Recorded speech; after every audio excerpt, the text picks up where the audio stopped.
ब्रेकनंतर पुन्हा एकदा स्वागत। यानंतर बातम्यांचा घेणार आहोत वेगवान आढावा। गेल्या अनेक दिवसांपासून शेतकऱ्यांच्या मागे लागलेलं शुक्ल काष्ट काही केलं थांबण्याचं नाव घेत नाहीये।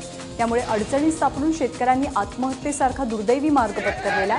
याच पार्श्वभूमीवर जळगावातल्या शेतकऱ्यांनी एकत्र येत चोपडा तहसील कार्यालयावरती मोर्चा काढत इच्छामरणाची मागणी व्यक्त केली आणि या मागणीचं निवेदन तहसीलदारांकडे देण्यात आलंय। यावेळी 1 जूनपासून सुरू होणाऱ्या शेतकऱ्यांच्या संपासाठी त्यांनी पाठिंबा दर्शवलाय। वर्धा जिल्ह्यातील बोर व्याघ्र प्रकल्पाच्या शेजारी असलेल्या बोर धरण परिसरात पोलिसांनी धडक मोहीम राबवलेली आहे। यामध्ये 60 पिंप दारूची मळी नष्ट करण्यात आली आहे। बोर धरणाचं पाणी कॅनॉलला सोडलं जात असताना त्याचा वापर करून ही मळी तयार केली जात होती। पोलिसांना याची माहिती मिळताच त्यांनी धाड टाकून कैला मोहरले, श्रीराम वाडगुळे यांच्यासह 4 जणांना अटक केली आहे।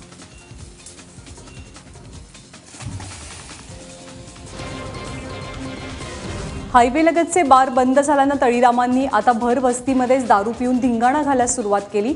अमरावती शहराच्या मध्यवस्तीतल्या ठिकाणी असलेल्या दारूच्या दुकानात प्रचंड गर्दी वाढू लागली आहे आणि लोकांना दारुड्यांचा त्रास सहन करावा लागतोय।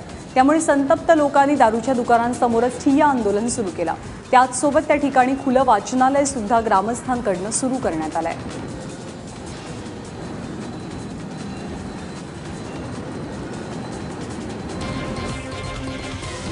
शिक्षण शुल्क कायद्यानुसार शाळांना 15% वर फीमध्ये वाढ करता येणार नाही असं शिक्षण मंत्री विनोद तावडे यांनी स्पष्ट केलंय।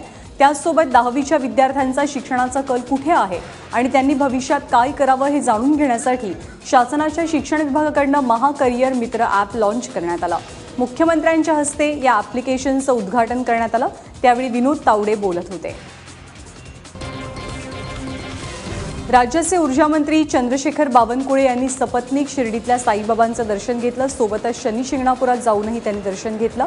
यावेळी शिर्डीच्या नगराध्यक्षा योगिता शेळके यांनी त्यांना विविध विकास कामांसंदर्भातलं निवेदन दिलं।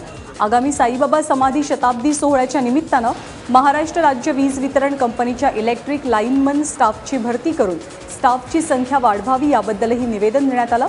यावेळी 9 मे रोजी मंत्रालयामध्ये बैठक घेण्याचा विचार असल्याचं चंद्रशेखर बावनकुळे यांनी म्हटलंय।